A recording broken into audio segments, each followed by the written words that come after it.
She married two kings, outlived them both, ruled half of Europe, and changed history forever. Meet Eleanor of Aquitaine, the 12th century queen who became the most powerful woman alive. Before we get started, subscribe, drop a like, and let me know in the comments where you're watching from, since it's always fascinating to see who's tuning in from all different corners of the world. In the warm lands of southwestern France, where the sun sets slowly over rolling vineyards and ancient stone walls hold the heat of summer long into the evening hours, there lived a girl who would one day become one of the most remarkable women the medieval world had ever known. Her name was Eleanor, and she was born in the year 1122, in a time when castles rose from hilltops like great stone sentinels, and the songs of troubadours drifted through torchlit halls on cool autumn nights.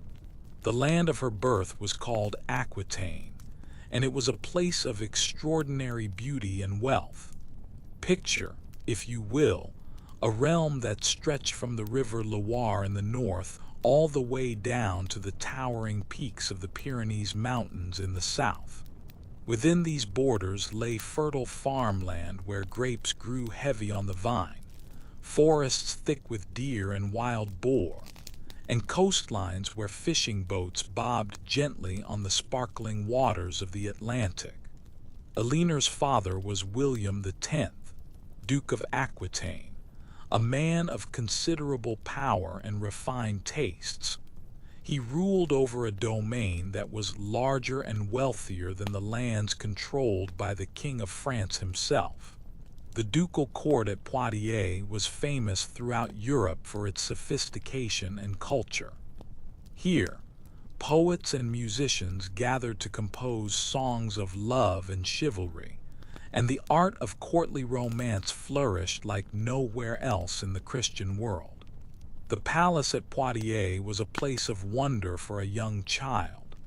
Its great halls were hung with tapestries depicting scenes from ancient legends, their threads woven in colors of deep crimson, forest green, and shimmering gold.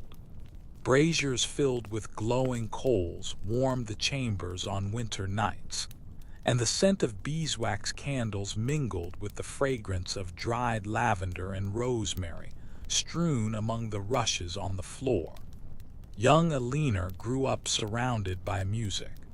The troubadours who visited her father's court sang of noble knights who performed great deeds for the love of beautiful ladies. They sang of distant lands and impossible quests, of hearts broken and hearts mended, of honor and betrayal, and the eternal search for something pure and true. These songs were composed in the language of the South, a tongue called Aquitaine, which flowed like honey from the lips of those who spoke it. Her grandfather, William IX, had been perhaps the most famous troubadour of all.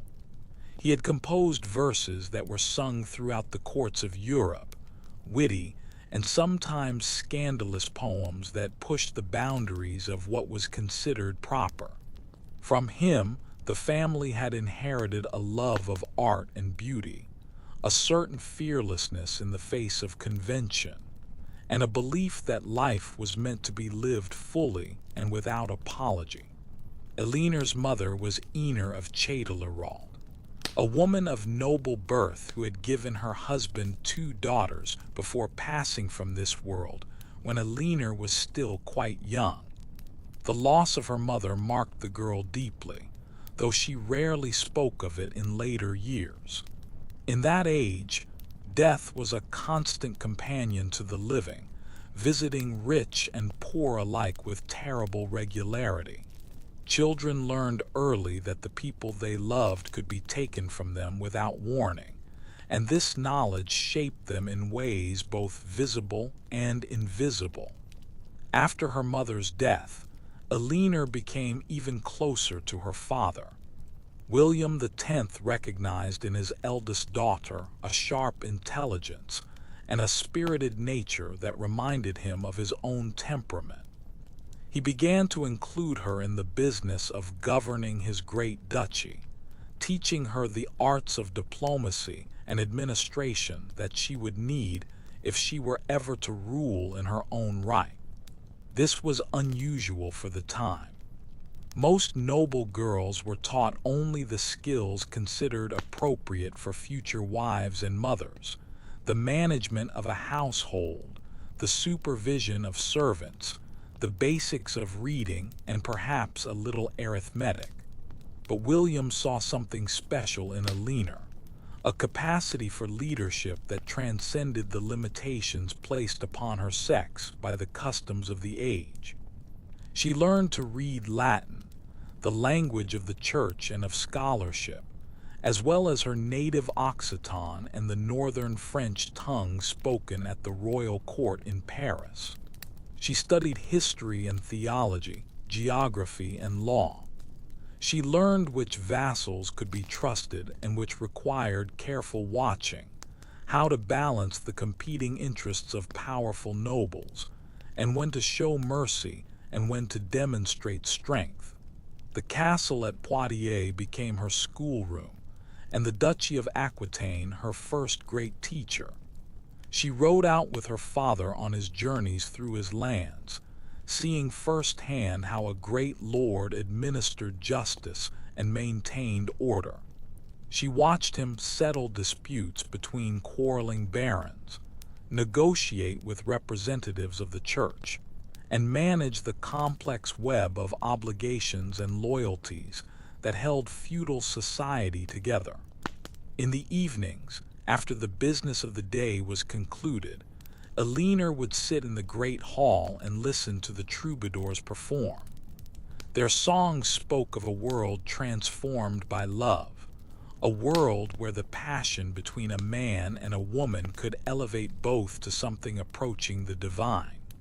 These ideas would stay with her throughout her long life, shaping her understanding of human relationships and the role that emotion played in the affairs of state. The seasons turned in their eternal cycle, and Eleanor grew from a girl into a young woman of remarkable beauty and even more remarkable intelligence. Her hair was the color of burnished copper, falling in thick waves past her shoulders. Her eyes were bright and keen, missing nothing of what passed before them. She carried herself with a natural grace that drew the attention of all who saw her, and when she spoke, people listened. By the time she reached her 15th year, Eleanor had become known throughout the courts of Europe as the greatest heiress of the age. Whoever married her would gain control of Aquitaine, with all its wealth and power. Kings and princes began to take notice, calculating the advantages that such a match might bring to their own ambitions. But fate had its own plans for the young duchess, plans that would set in motion a chain of events reaching across centuries and reshaping the map of Europe. In the spring of 1137, Duke William decided to make a pilgrimage to the shrine of St. James at Compostela, in the far northwest of the Iberian Peninsula. This was a journey that many devout Christians undertook, traveling hundreds of miles on foot or horseback to pray at the tomb of the apostle and seek forgiveness for their sins.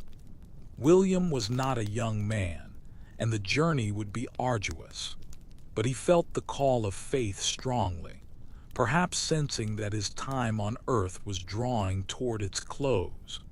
He made careful preparations for his absence, ensuring that his lands would be well governed while he was away, and he set out with a small retinue of trusted companions. Eleanor remained behind at Poitiers, continuing her education and waiting for her father's return. The weeks passed slowly, spring giving way to the warmth of early summer, and still no word came from the pilgrimage road. She went about her daily duties, attending to the business of the court, but always with one ear listening for the sound of approaching horses that might bring news from the south. When the news finally came, it was not what she had hoped to hear. Duke William had fallen ill on the journey, struck down by a fever that no physician could cure. He had died on Good Friday, in the shadow of the great cathedral at Compostela, far from his home and his beloved daughter. His body had been laid to rest before the altar of St. James, and his soul had gone to meet its Maker. Eleanor received this news with the composure expected of a great lady, but those who knew her well could see the grief that lay beneath her calm exterior. She had lost her father, the man who had shaped her mind and prepared her for the responsibilities that now fell upon her shoulders. At 15 years of age, she was now Duchess of Aquitaine in her own right, ruler of the largest and wealthiest domain in France.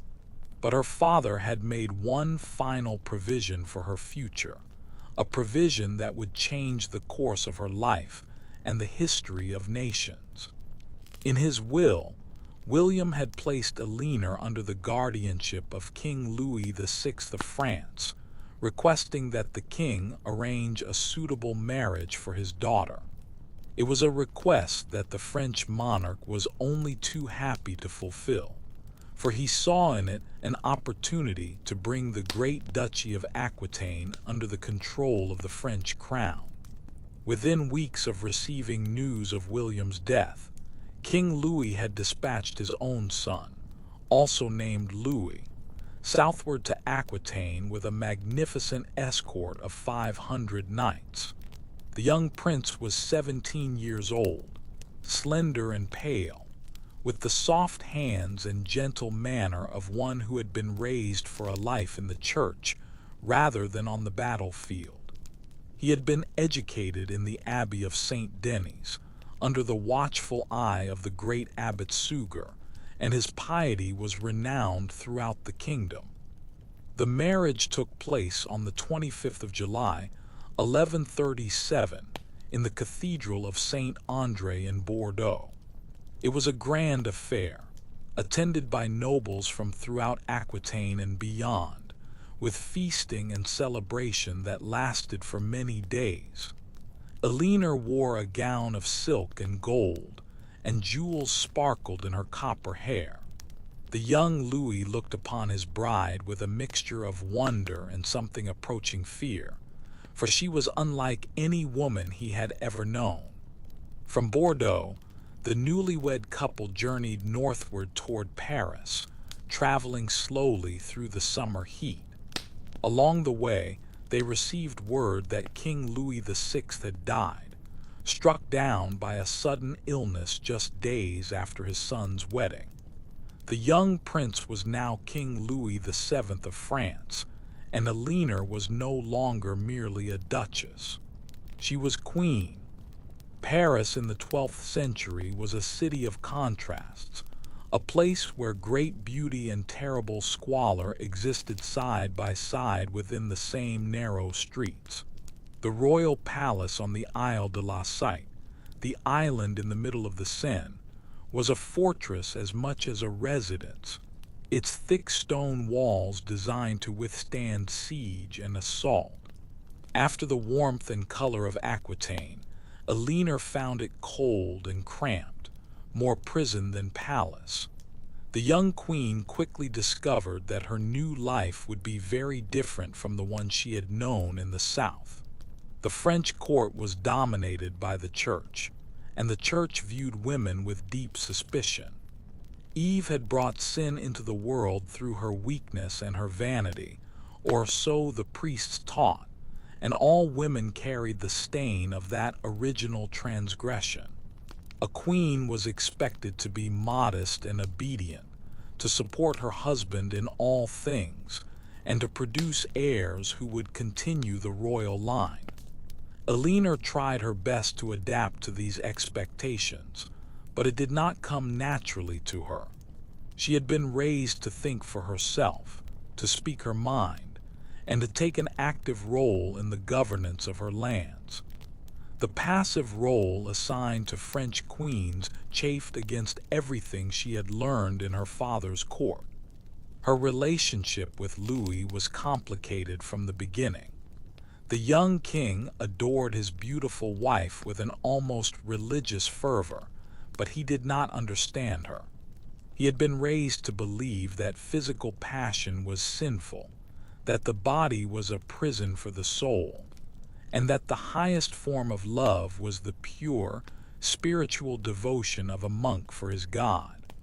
Eleanor's warmth and vitality confused him, attracted him, and frightened him in equal measure. For her part, Eleanor found her husband well-meaning but weak, too easily swayed by the opinions of his advisors and too hesitant to take decisive action.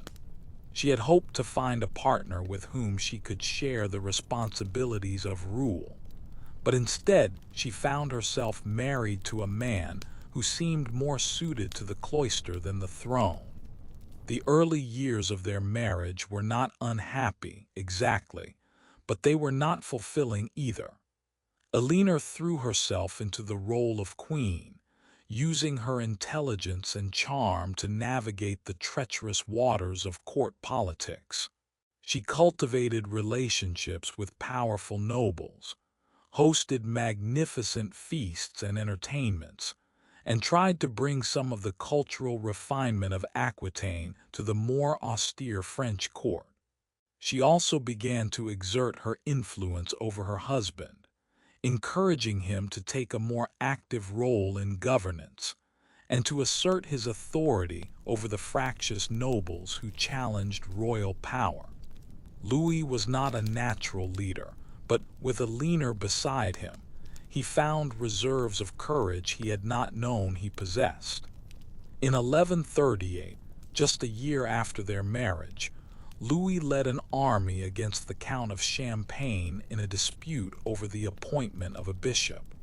The campaign was successful, but it ended in tragedy when Louis's soldiers set fire to the town of Vitry, and more than 1,000 people, including many who had taken refuge in the church, perished in the flames.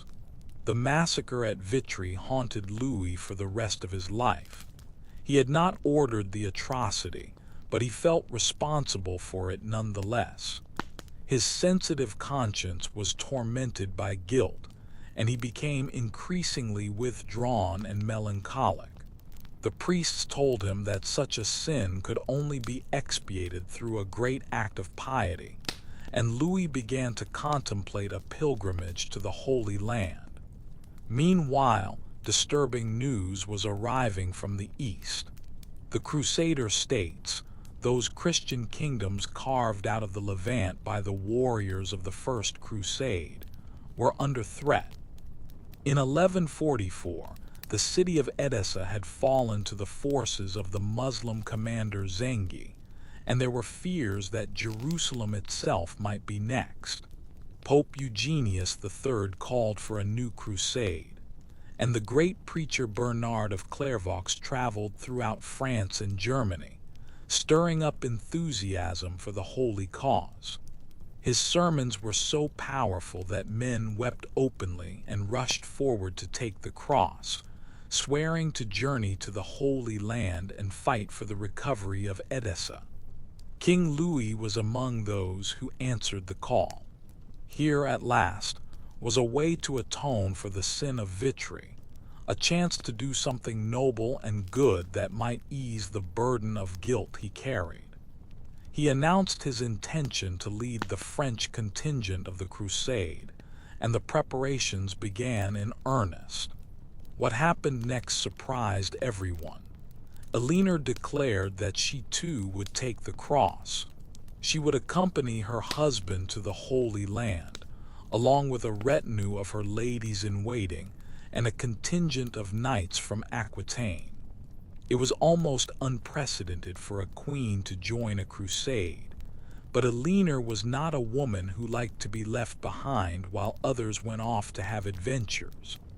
The Second Crusade set out from France in the summer of 1147, a vast army of knights and soldiers, pilgrims and camp followers, stretching for miles along the roads of Europe.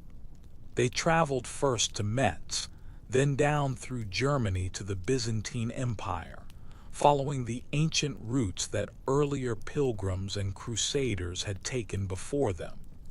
The journey was long and arduous. The crusaders had to cross the vast plains of Anatolia, where Turkish raiders harassed them constantly, picking off stragglers and ambushing supply convoys.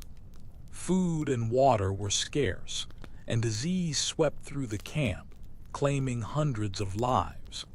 The romance of crusade quickly gave way to the grim reality of medieval warfare.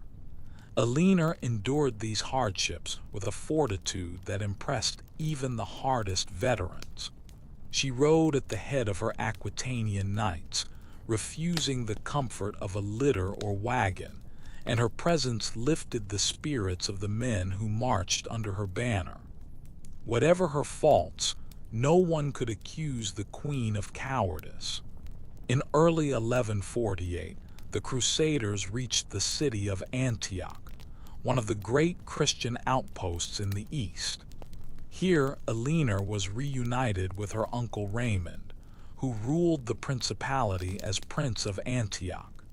Raymond was a man of great charm and intelligence, still young and vigorous despite the hardships of life on the frontier of Christendom. The court at Antioch was a revelation to Eleanor after the long months of travel. Here was a place that reminded her of her childhood home in Aquitaine, a court where poetry and music flourished, where learned men debated philosophy, and where women were treated with the respect and admiration she had known in her father's halls. Raymond welcomed his niece warmly, and the two quickly formed a close bond. Perhaps too close, some whispered. The queen spent long hours in private conversation with her uncle, and rumors began to circulate that their relationship was not entirely proper. King Louis grew jealous and suspicious, his fragile confidence undermined by the sight of his wife laughing and talking with another man. The tension between Louis and Eleanor came to a head when Raymond proposed a military strategy for the crusade. He wanted the Crusaders to march north and attack the city of Aleppo, the power base of the enemy commander Nur ad-Din. This would relieve the pressure on Antioch and potentially open the way for the recovery of Edessa. It was a sound plan from a military perspective, but Louis rejected it. The king had set his heart on visiting Jerusalem and praying at the holy sites there.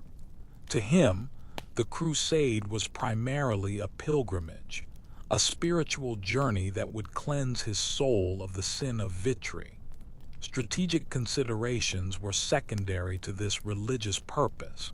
He ordered the army to march south toward the holy city, ignoring Raymond's protests. Eleanor was furious. She sided with her uncle against her husband, arguing passionately for the wisdom of the northern campaign.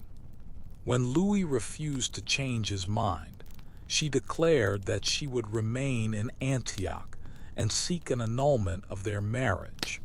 The grounds she cited were consanguinity, the fact that she and Louis were distant cousins, sharing a common ancestor several generations back.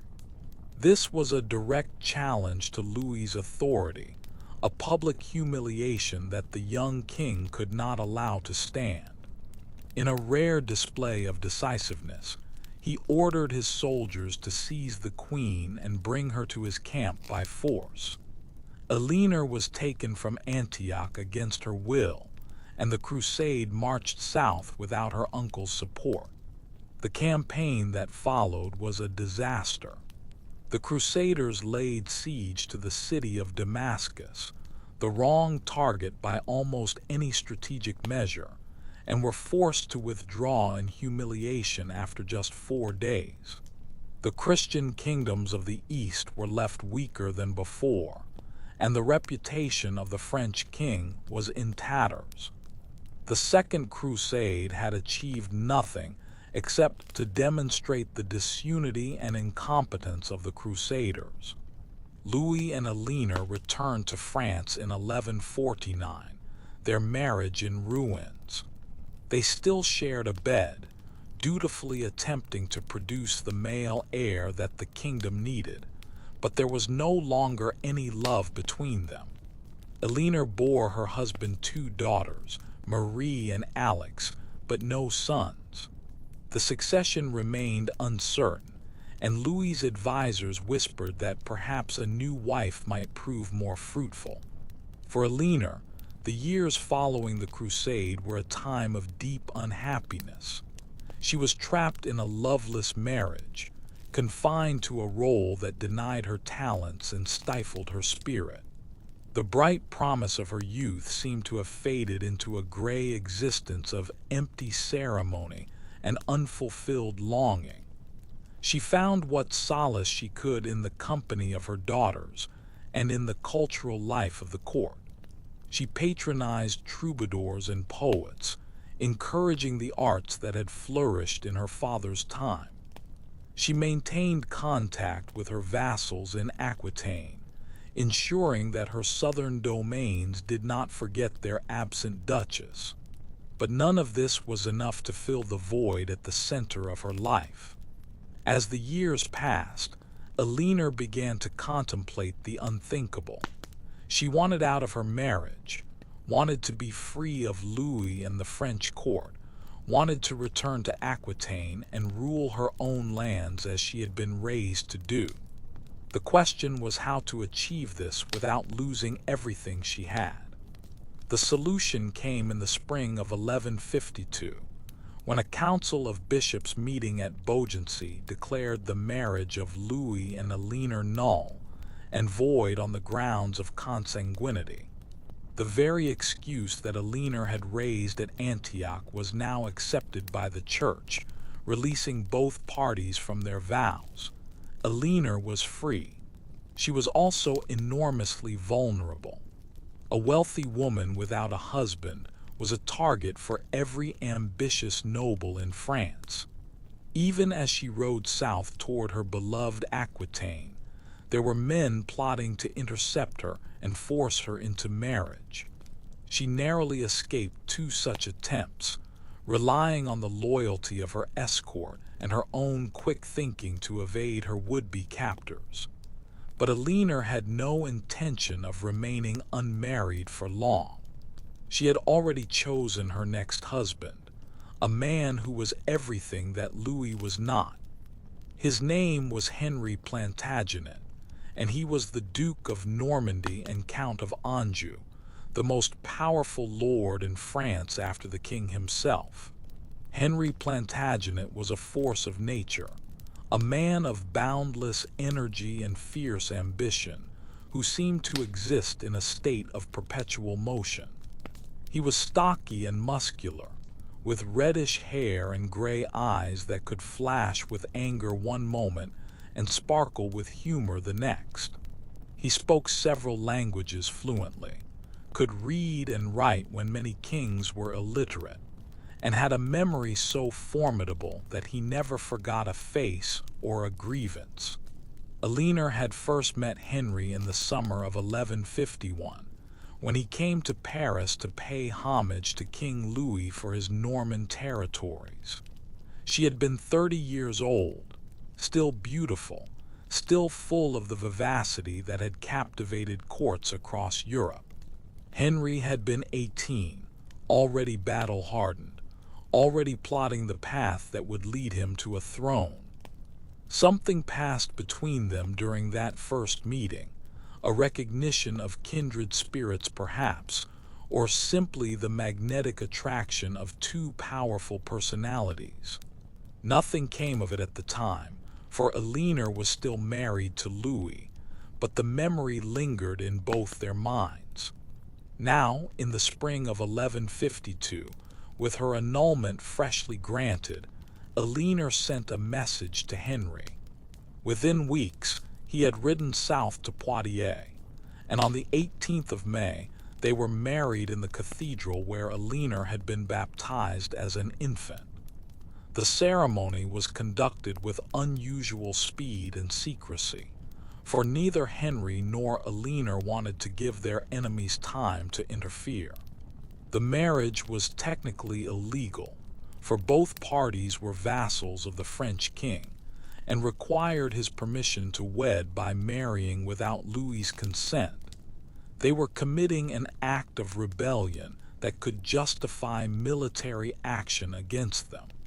But Henry was counting on being too powerful to challenge by the time Louis learned of the match, and he was right. When the news reached Paris, Louis flew into a rage.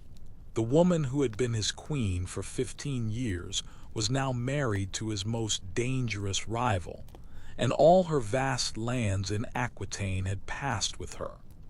At a stroke, Henry Plantagenet had become the master of more territory than the King of France himself controlled. It was a humiliation that Louis would never forget or forgive, but there was little he could do about it. His attempts to challenge Henry militarily ended in failure, and within 2 years, Henry had achieved the prize he had been working toward all his life. In October 1154, King Stephen of England died, and Henry crossed the Channel to claim the throne that was his by right of inheritance.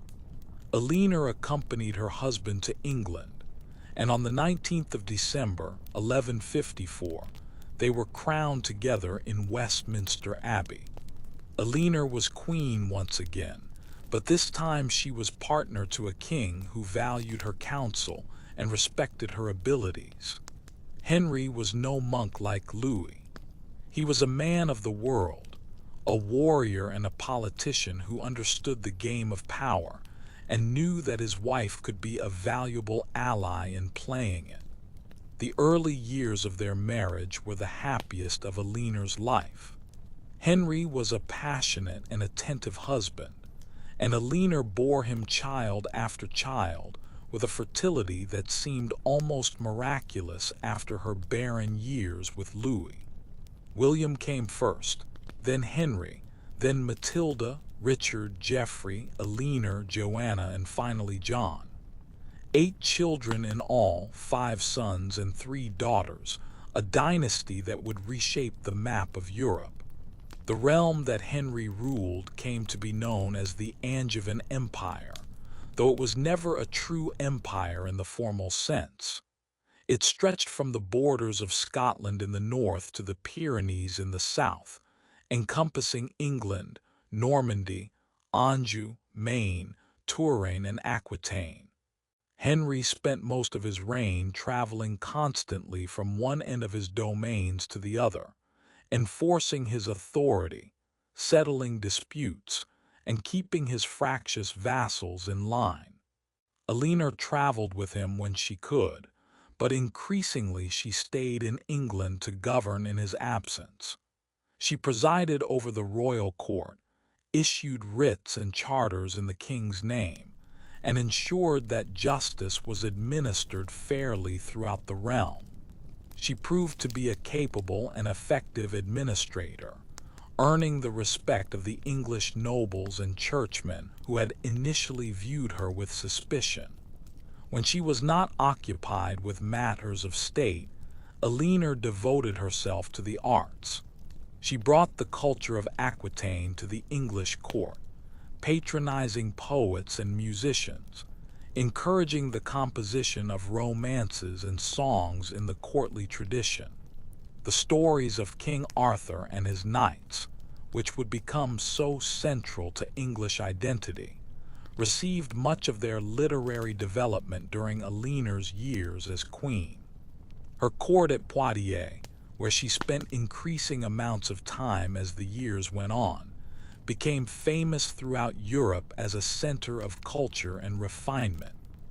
Troubadours came from far and wide to perform before the queen, and young nobles sought positions in her household, hoping to learn the arts of courtesy and chivalry under her tutelage. Some historians believe that Eleanor presided over formal courts of love, tribunals where questions of romantic etiquette were debated and resolved, though others consider this to be a later invention. But even during these golden years, there were shadows gathering on the horizon.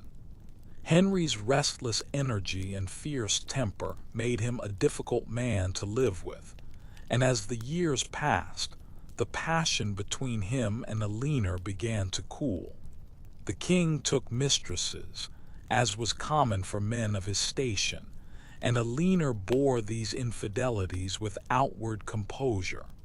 But one affair in particular cut her deeply. Her name was Rosamond Clifford, and she was known as the Fair Rosamond for her legendary beauty. Henry loved her with an intensity he had never shown toward anyone else, and unlike his other mistresses, he made no effort to hide the relationship. He built her a house at Woodstock and visited her openly, flaunting his passion in a way that publicly humiliated Eleanor. The queen withdrew from her husband's company, spending more and more time in Aquitaine, surrounded by her children and her troubadours. The partnership that had made the Angevin Empire possible was crumbling, and with it went any chance of domestic peace for the royal family. The final break came in 1173, when Eleanor's sons rose in rebellion against their father. Henry, the young king, Richard, and Geoffrey had grown frustrated with their father's refusal to share real power with them. They had been given titles and lands in name, but the old king kept actual control firmly in his own hands, reluctant to let go of anything he had worked so hard to acquire. Eleanor supported her sons in their rebellion. The precise reasons for this decision are lost to history, but they likely included resentment over Henry's treatment of her, concern for her children's futures, and perhaps a simple desire for revenge against the man who had wronged her. Whatever her motivations, she threw her considerable influence behind the revolt, encouraging her vassals in Aquitaine to take up arms against the king. The rebellion failed. Henry was still too formidable a military commander to be overcome by his own sons, and the young princes were forced to submit and beg their father's forgiveness. Henry pardoned his boys, for he loved them despite their treachery, but he showed no such mercy to their mother. Eleanor was captured attempting to flee to the French court, disguised as a man to evade detection. Henry had her brought to England and placed under close confinement in various castles, where she would remain for the next 16 years. The most powerful woman in Europe had become a prisoner in her own husband's realm. The castles where Eleanor spent her years of imprisonment were not dungeons in the traditional sense. She lived in comfortable chambers, attended by servants, and was allowed to receive visitors on occasion. But she was not free to leave, could not communicate freely with the outside world, and had no say in the governance of her own lands. For a woman of her energy and ambition, it was a particularly cruel form of punishment. The years passed slowly in captivity. Eleanor had time to reflect on the choices she had made, the loves she had known, and the legacy she would leave behind. She watched from a distance as her sons grew to manhood, as her husband's empire faced challenges from without and within, as the world she had known transformed itself into something new. She received news of events in fragments and rumors. She learned of the death of her son Henry, the young king, in 1183, struck down by dysentery while conducting yet another rebellion against his father. She learned of Geoffrey's death 3 years later, trampled by horses during a tournament in Paris. 2 of her sons were gone, and she had not been there to comfort them in their final hours. The old king aged rapidly after these losses. His hair turned white, his energy flagged, and the fire that had driven him for so many years seemed to burn lower with each passing season. He had built an empire through sheer force of will, but he could not hold it together against the passage of time and the ambitions of those who waited to inherit. Richard, Eleanor's favorite son, had grown into a formidable warrior, tall and golden-haired, with a reputation for courage that spread throughout Christendom. He was called the Lionheart, and he would prove worthy of the name in the years to come. But he was also proud and impatient, and he chafed under his father's continued refusal to grant him real authority. In 1189, Richard joined forces with King Philip of France in yet another rebellion against Henry. This time, the old king had no strength left to resist. Betrayed by his closest advisors, abandoned by his remaining supporters, he was forced to accept humiliating terms of surrender. When he saw the list of those who had turned against him, and found his youngest son John's name among the traitors, Henry reportedly turned his face to the wall and died within days, consumed by grief and rage. Eleanor's long captivity ended with her husband's death. Richard, now King Richard I of England, ordered his mother released immediately. She emerged from confinement at 67 years of age, her hair white but her spirit unbroken. The years of imprisonment had not diminished her, had not softened her will or clouded her mind.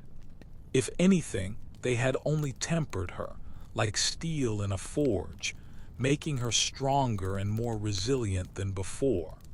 For the remaining 15 years of her life, Eleanor would play a more active role in politics than she had during all her years as queen. She became the most trusted advisor to her son Richard, governing England in his absence and managing the vast Angevin domains with skill and wisdom. Part 5. The Queen Mother. Richard wasted little time in setting off for the Holy Land. The Third Crusade had been called in response to the fall of Jerusalem to the Muslim commander Saladin, and Richard was determined to lead the Christian forces in the recapture of the Holy City. He was a crusader born, the kind of warrior king that troubadours sang about, and the call to arms stirred something deep in his soul. Before he departed, Richard entrusted the government of England to his mother. Eleanor was to serve as regent, with full authority to act in the king's name. It was an extraordinary appointment, a recognition of her abilities that few medieval women could have hoped to receive. At an age when most people of her era were long dead, Eleanor was assuming responsibilities that would have challenged someone half her years. She proved more than equal to the task. England in Richard's absence was threatened by enemies both foreign and domestic, and Eleanor dealt with each challenge as it arose. She quelled rebellions, collected taxes, maintained justice, and kept the complex machinery of government running smoothly. The nobles who had once dismissed her as a foreign interloper came to respect her judgment and rely on her leadership. The most serious threat came from her own youngest son, John. He had not forgiven his exclusion from the succession and saw his brother's absence as an opportunity to advance his own position. With the encouragement of King Philip of France, John began scheming to seize power, spreading rumors that Richard would never return from the crusade, and positioning himself as the obvious alternative. Eleanor moved decisively to counter her son's ambitions. She summoned the great council of the realm and secured their loyalty to Richard. She placed John under close supervision, limiting his ability to cause trouble.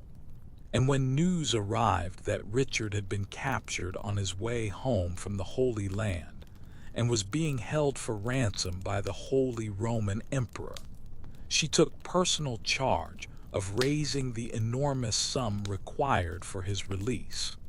The ransom demanded was staggering: 100,000 marks of silver, roughly equivalent to several years of England's entire revenue.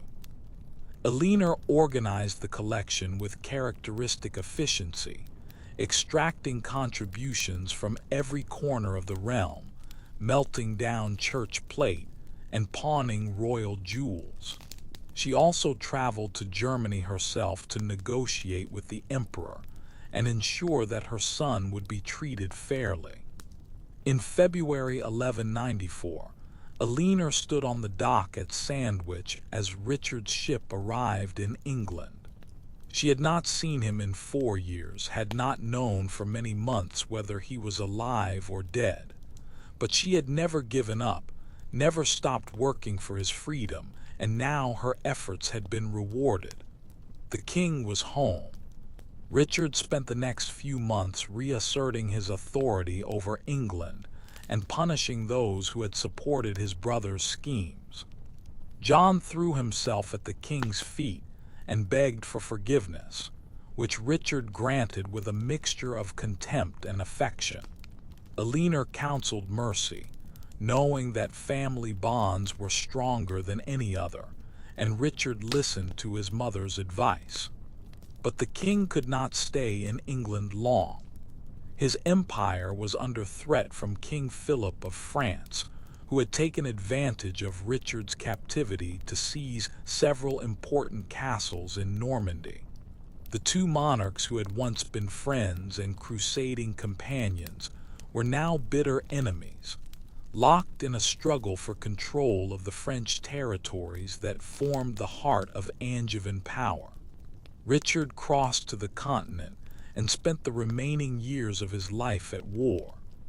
Eleanor followed, establishing herself at Fontevraud Abbey, a religious house in the Loire Valley that had become a favored retreat for members of the Angevin family. From there, she continued to advise her son on matters of policy, though her direct involvement in government gradually decreased as age took its inevitable toll.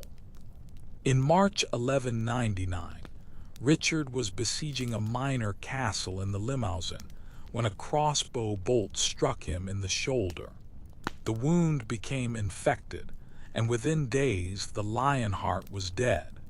He was 41 years old, and he had spent barely 6 months of his decade-long reign in England. Eleanor's favorite son, the hope of her old age, was gone.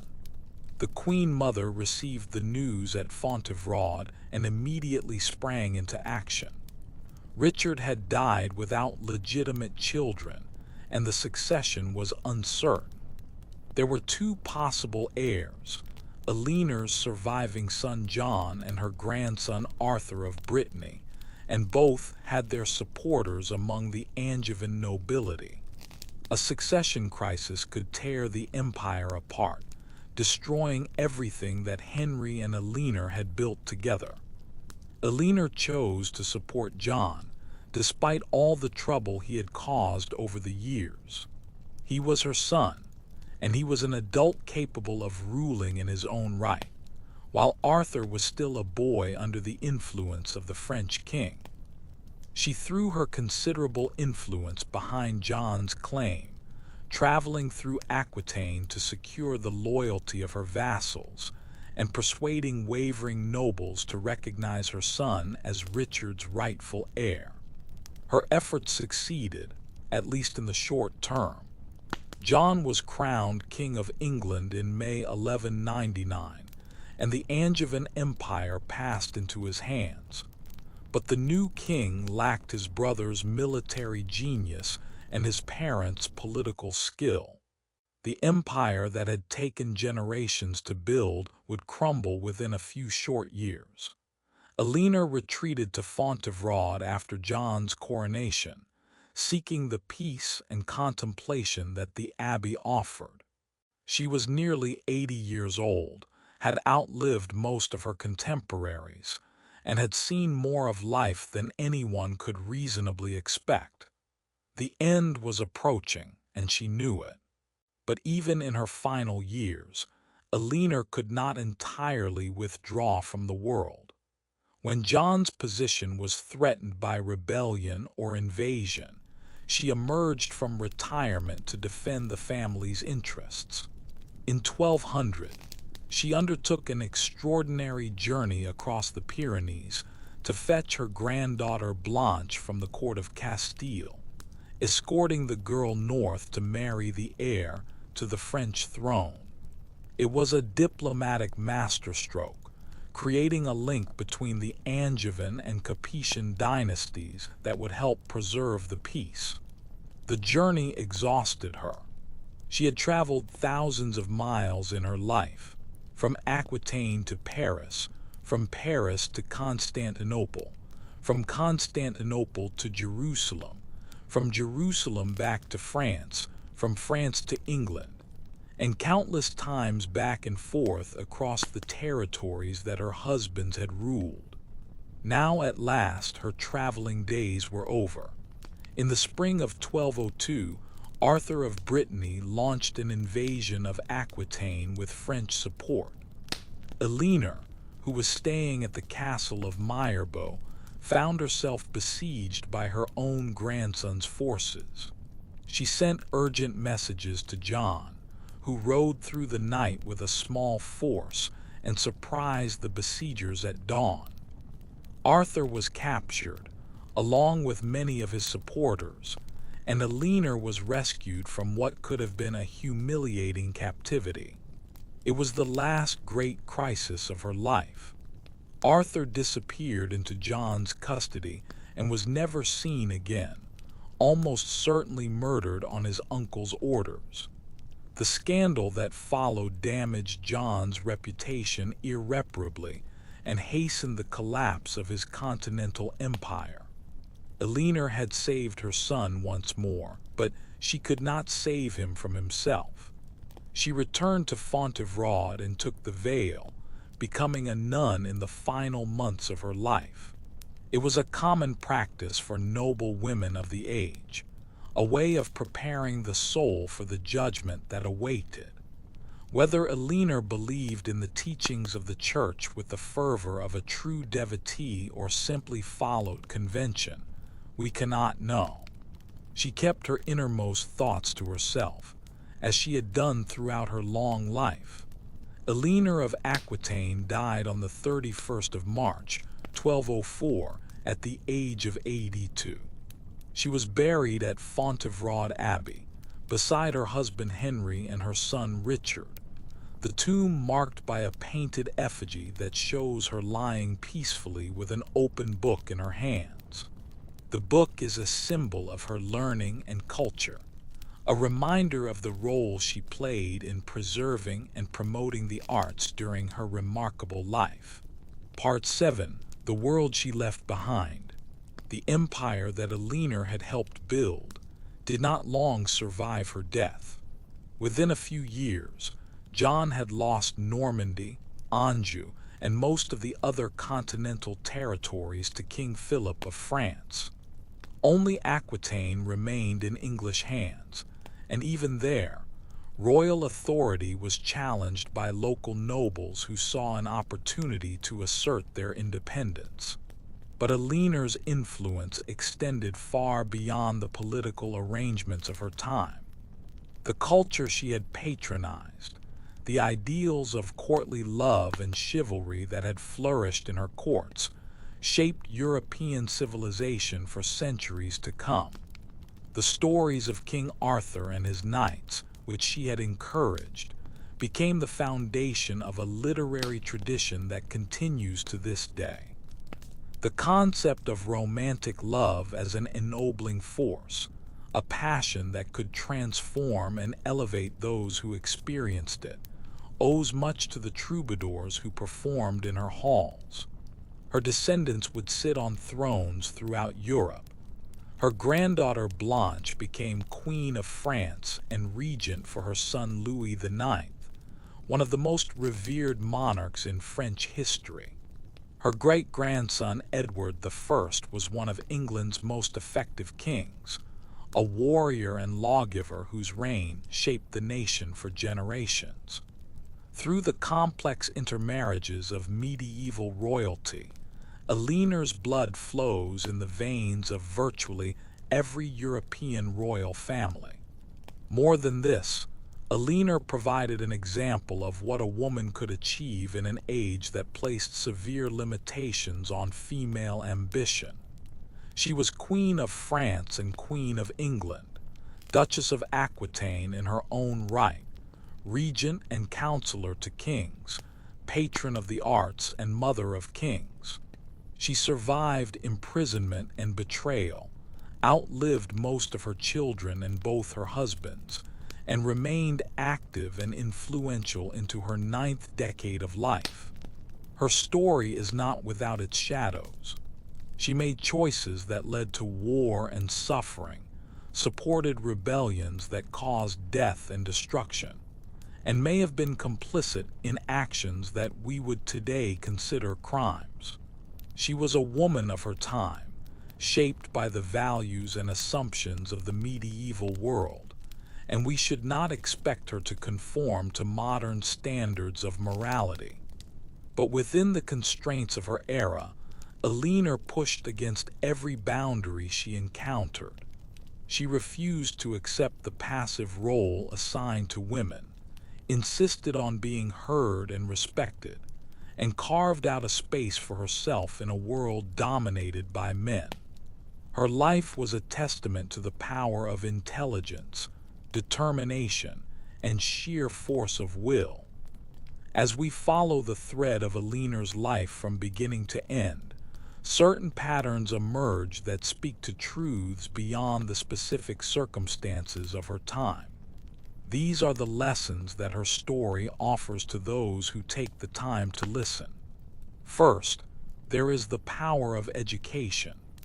Eleanor's father made the unusual decision to educate his daughter as thoroughly as he would have educated a son, and this investment paid dividends throughout her life. She could read and write, speak multiple languages, understand law and theology and history. These skills gave her access to power in a world where knowledge was rare and precious. Second, there is the importance of resilience. Eleanor faced setbacks that would have crushed a lesser person. Her first marriage was unhappy. Her second ended in betrayal and imprisonment, and she outlived most of her children. But she never gave up, never surrendered to despair, never stopped working to shape the world according to her vision. When one path closed, she found another. Third, there is the value of patience. Eleanor spent 16 years in captivity, waiting for the moment when she could return to active life. She could have given in to bitterness, could have wasted away in resentment and anger. Instead, she preserved her strength for the challenges that lay ahead, emerging from confinement ready to play a more important role than ever before. Fourth, there is the recognition that family ties are complex and often painful. Eleanor loved her children, but that love did not prevent conflict and betrayal. She supported her sons against their father, and later had to contain her youngest son's attempts to usurp his brother's throne. Family loyalty was important to her, but it could not erase the tensions that arose from ambition and jealousy. Fifth, there is the understanding that culture matters. Eleanor invested heavily in the arts throughout her life, not because she had nothing better to do, but because she understood that songs and stories shape how people see the world. The ideals of chivalry and courtly love that she promoted helped civilize a brutal age, providing models of behavior that encouraged restraint and compassion. Sixth, there is the acknowledgement that power requires constant attention. The Angevin Empire did not fall because its rulers were incompetent, but because they failed to adapt to changing circumstances. Eleanor understood that maintaining power required perpetual effort, and she worked tirelessly to preserve what her family had built.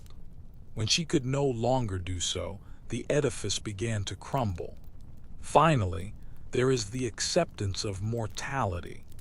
Eleanor lived longer than almost anyone of her era, but she did not cling to life beyond its natural span. In her final years, she made her peace with the church, prepared her soul for judgment, and died with the dignity that had characterized her entire existence. Part 9. The Landscapes of a Life. Let us now revisit the places where Eleanor's story unfolded, traveling in imagination through the landscapes that shaped her experience. First, there is Aquitaine, the golden land of her birth. Picture the vineyards of Bordeaux stretching toward the horizon, row upon row of grapevines heavy with fruit. Picture the stone walls of Poitiers glowing in the afternoon sun, the narrow streets winding up the hill to the ducal palace. Picture the river Garonne flowing slowly toward the sea, its banks lined with willows that trail their branches in the current. This was the land that Eleanor loved above all others, the land that she fought to protect and preserve throughout her life. Its people spoke a language that sang with the warmth of the South, and its culture was the most refined in all of Europe. When Eleanor was far away, in Paris or London or Constantinople, she carried Aquitaine in her heart, a touchstone of beauty and meaning in a harsh world. Next, there is Paris, the city where Eleanor spent her years as Queen of France. Picture the island in the Seine, the ancient heart of the city, crowded with buildings that lean against each other for support. Picture the great cathedral of Notre Dame rising above the rooftops, its towers reaching toward heaven. Picture the markets and workshops, the churches and taverns, the endless bustle of a medieval capital. Eleanor never loved Paris as she loved Aquitaine. The northern climate was cold and damp. The court was dominated by churchmen who viewed her with suspicion, and her husband was too weak to be a true partner. But she learned much during her years there, lessons about power and politics that would serve her well in the decades to come. Then there is the road to the Holy Land, the long journey that Eleanor undertook during the Second Crusade. Picture the dusty roads of Anatolia, stretching endlessly across a barren landscape. Picture the mountain passes where Turkish raiders waited in ambush. Picture the walls of Antioch rising from the plain, a Christian outpost in a hostile world. The crusade was a disaster by any measure, but it marked a turning point in Eleanor's life. It was there that her marriage to Louis collapsed beyond repair, there that she began to imagine a different future for herself. The Holy Land showed her what was possible, and she never forgot the lesson. Now picture England, the island kingdom that Eleanor ruled as queen for more than 30 years. Picture the gray stone castles that dot the countryside, their towers overlooking rivers and forests and fields. No life is lived in isolation. Eleanor's story was intertwined with the stories of countless others, people who influenced her, challenged her, loved her, and opposed her. Let us remember some of them now. First, there was her father, William X. He gave Eleanor her education, her confidence, and her sense of purpose. He treated her as a person of value and potential, not merely as a piece to be traded in the game of dynastic marriage. His early death left her vulnerable, but the foundation he had built proved strong enough to support her through all the trials to come. Then there was Louis VII, her first husband. He was not a bad man, merely a weak one, better suited to the cloister than the throne. He loved Eleanor in his way, but he could not understand her, could not match her energy or her ambition. Their marriage was a mismatch from the beginning, and its end was probably inevitable. Abbot Suger of St. Denis deserves mention as well. He was the power behind Louis's throne, a brilliant administrator and politician who guided the young king through the early years of his reign. He did not approve of Eleanor, seeing her as a dangerous influence on his protege, and he worked quietly to limit her power. When he died in 1151, the way was cleared for Eleanor's escape from France. Raymond of Antioch, Eleanor's uncle, played a crucial role in the breakdown of her first marriage. His court provided a glimpse of a different kind of life, one where culture and sophistication were valued, where women were treated with respect. Whatever passed between Eleanor and Raymond in Antioch, it opened her eyes to possibilities she had not considered before. Henry II was the great love of Eleanor's life, and also the great tragedy. He was her equal in intelligence and ambition, a partner who could match her wit and share her dreams. For many years they built something together, an empire that stretched across half of Europe. But Henry's appetites were too large to be satisfied by one woman, and his refusal to share power with his sons drove a wedge between him and Eleanor that could not be removed. Rosamund Clifford was the rival who wounded Eleanor most deeply. She was young and beautiful, and Henry loved her with a passion he had long since ceased to show his wife. Eleanor bore the humiliation with outward grace, but her heart hardened against the husband who had betrayed her. When the time came to choose between supporting Henry or her sons, the choice was easy. Richard the Lionheart was Eleanor's favorite son, the one most like herself in temperament and ability. She supported him through rebellion and captivity, worked tirelessly to secure his release, and served as his most trusted advisor. His death in 1199 was the heaviest blow of her old age, worse than the loss of any husband. John, the youngest, was the most difficult. He was clever but unreliable, charming but treacherous. Eleanor supported him because he was her son, and because the alternatives were worse, but she harbored no illusions about his character. She had seen too much of life to believe that family loyalty alone could transform a flawed man into a great one. Eleanor's influence on medieval culture deserves special attention, for it was perhaps her most enduring contribution to Western civilization. The courts over which she presided were centers of artistic and intellectual activity. Troubadours came from throughout Europe to perform before her, competing for her favor and her patronage. They composed songs in her honor, praising her beauty and wisdom, and they developed the conventions of courtly love that would shape European literature for centuries. The essence of courtly love was the idea that romantic passion could be ennobling, that a man who loved a worthy woman would be inspired to become a better version of himself. This was a revolutionary concept in an age when marriage was primarily an economic and political arrangement, and when women were often viewed as property to be controlled rather than persons to be cherished. Eleanor did not invent courtly love, but she created the conditions in which it could flourish. Her courts provided a stage for troubadours to perform, an audience that appreciated their art, and a model of feminine excellence that inspired their verses. The songs composed in her halls spread throughout Europe, carrying with them ideas about love and honor and the proper treatment of women. The stories of King Arthur and his knights received much of their literary development during Eleanor's time.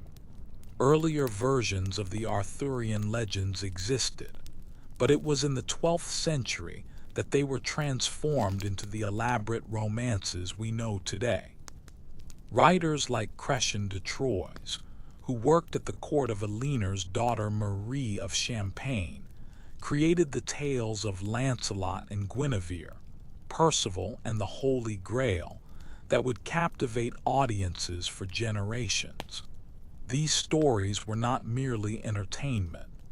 They provided models of behavior for the aristocracy, ideals of chivalry and courtesy that helped civilize a violent age. A knight who aspired to be like Lancelot would treat women with respect, keep his word, and defend the weak against the strong. The influence of these ideals can be traced through centuries of European history, from the tournaments of the Middle Ages to the romantic poetry of the Renaissance, to the concept of the gentleman in Victorian England. Eleanor also promoted the practical arts. She supported architects and builders, craftsmen and artisans.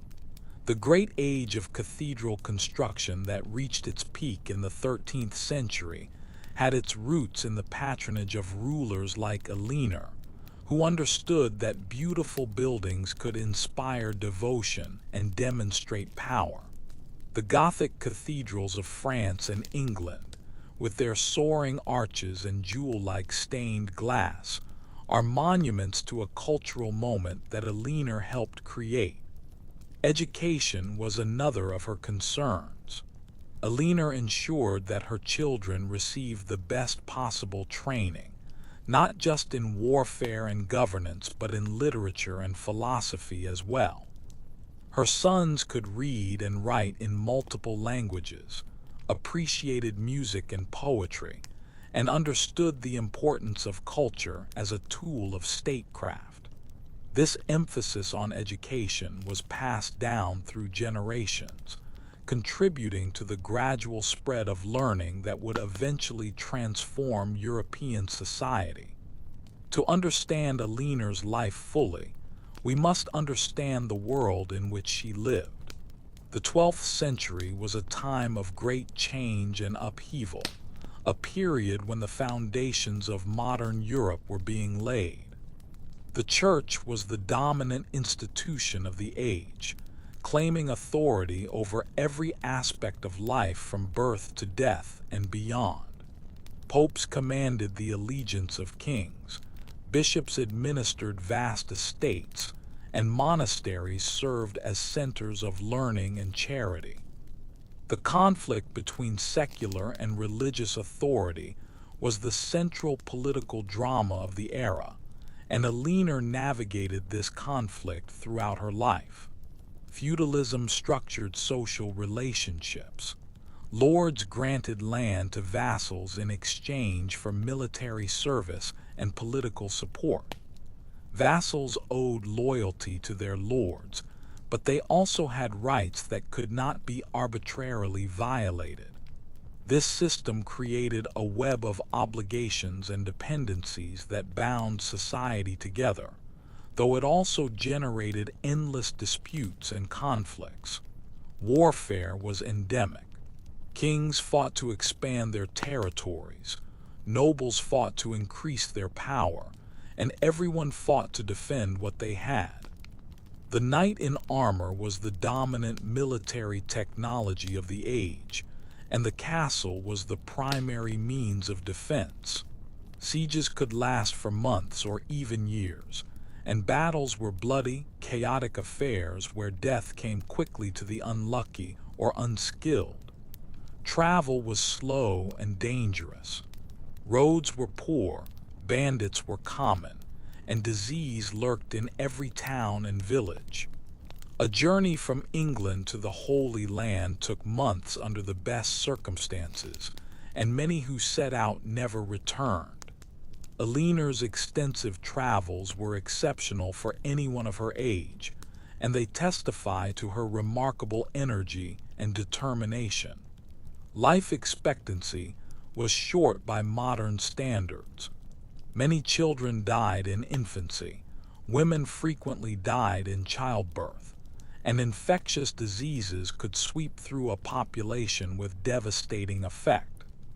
Those who survived to adulthood could expect to live perhaps 40 or 50 years, though a fortunate few like Eleanor reached much greater ages. Despite these hardships, the 12th century was also a time of remarkable creativity. The universities of Paris and Bologna were established, laying the groundwork for higher education. The great cathedrals of Notre Dame and Chartres were begun. New forms of literature emerged, from courtly romances to philosophical treatises. Trade expanded, cities grew, and the economy became more sophisticated. Eleanor lived through all of this, witnessed the changes unfolding, and played her part in shaping them. She was a product of her age, but she also helped create the age that would follow. Eleanor's life offers profound insights into the nature of power. She held power in many forms over her long career, and she exercised it in many ways. She held power through marriage. As Queen of France and later Queen of England, she gained access to resources and influence that would otherwise have been beyond her reach. Marriage was the primary avenue through which medieval women could acquire power, and Eleanor used it skillfully. She held power through land. Aquitaine was hers by right of inheritance, and she never forgot that her wealth and status derived ultimately from those fertile lands in the south. She fought to protect Aquitaine throughout her life, and it remained under the nominal control of the English crown for centuries after her death. She held power through her children. The sons she bore became kings and dukes, wielding authority across Europe. Through them, Eleanor could extend her influence far beyond what she could have achieved on her own. But this power came at a cost, for her children had their own ambitions and were not always willing to follow her guidance. She held power through her intellect. Eleanor was one of the best educated people of her age, and she used her learning to understand situations, anticipate challenges, and devise solutions. Knowledge was power in the medieval world just as it is today, and Eleanor possessed more of it than most. She held power through her personality. She was charismatic and commanding, able to inspire loyalty and admiration in those around her. People wanted to please her, wanted to earn her approval, and this gave her leverage that no formal title could have provided. But Eleanor also experienced the limits of power. She could not prevent her first marriage from failing, could not control her husband's infidelities, could not stop her sons from rebelling against their father. Power is never absolute, never secure, and Eleanor learned this lesson through bitter experience. Perhaps the most important lesson her life teaches about power is that it must be constantly maintained. The Angevin Empire that Eleanor helped build did not fall because its rulers were incompetent.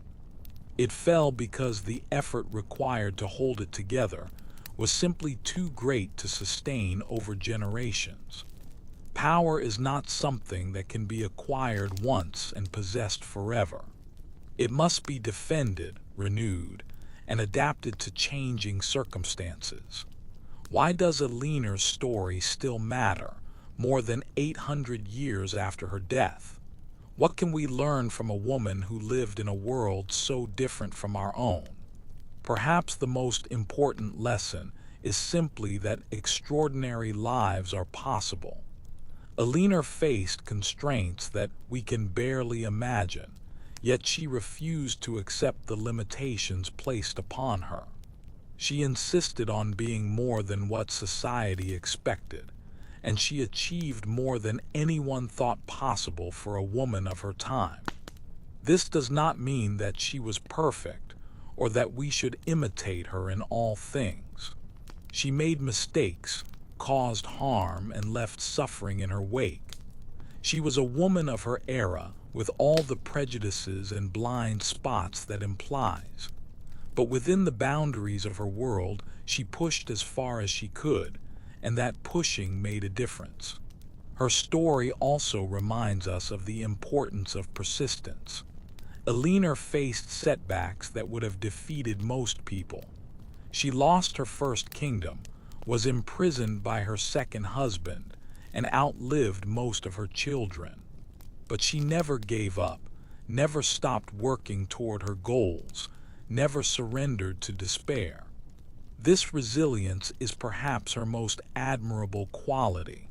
The value of education shines through her life as well. Eleanor's father made the unusual decision to educate his daughter thoroughly, and this education gave her tools that she used throughout her career. Knowledge is power, and Eleanor understood this long before the phrase became a cliché. Culture matters, her life tells us. The songs and stories that Eleanor patronized shaped European civilization for centuries. They provided models of behavior, spread ideas about love and honor, and enriched the lives of countless people who never knew her name. Investing in culture is investing in the future. Family is complicated. Eleanor loved her children fiercely, but that love did not prevent conflict and betrayal. She supported some of her sons against their father, and later had to contain her youngest son's treachery. Family loyalty is important, but it cannot overcome fundamental differences in ambition and character. Finally, Eleanor's story reminds us that power is temporary. The empire she helped build did not last. The influence she wielded passed to others after her death. Nothing in this world is permanent, and even the mightiest structures eventually crumble. What remains are the memories, the stories, and the lessons that can be drawn from a life well lived. Let us close our eyes and imagine a scene from the final chapter of Eleanor's life. It is evening at Fontevraud Abbey, and the shadows are lengthening across the cloister gardens. The air is cool and still, carrying the scent of roses and lavender from the carefully tended beds. Somewhere in the distance, the abbey bells are calling the nuns to vespers, their clear tones floating over the ancient walls. In her chambers, Eleanor sits by a window, watching the last light of day fade from the sky. Her hair is white now, her face lined with the marks of 8 decades of living. But her eyes are still bright, still sharp, still taking in everything around her. She is thinking of her life, perhaps, thinking of the sunny hills of Aquitaine where she played as a child, of the cold stone palace in Paris where she was Queen of France, of the dusty roads of the Holy Land where she rode with the Crusaders. She is thinking of the men she loved and the children she bore, of the victories she won and the defeats she suffered. Or perhaps she is thinking of nothing at all, simply resting in the peace of the evening, letting her mind wander where it will. After a lifetime of striving, of planning, of fighting to shape the world according to her will, there is a certain relief in setting down the burden and simply being. The bells fall silent, and the abbey settles into the quiet of the night. A single candle burns on the table beside Eleanor, casting a warm circle of light in the gathering darkness. Outside her window, the stars are appearing one by one, the same stars that have watched over humanity since the beginning of time. Eleanor closes her eyes and lets sleep claim her. Tomorrow will bring its own concerns, but for now there is only rest.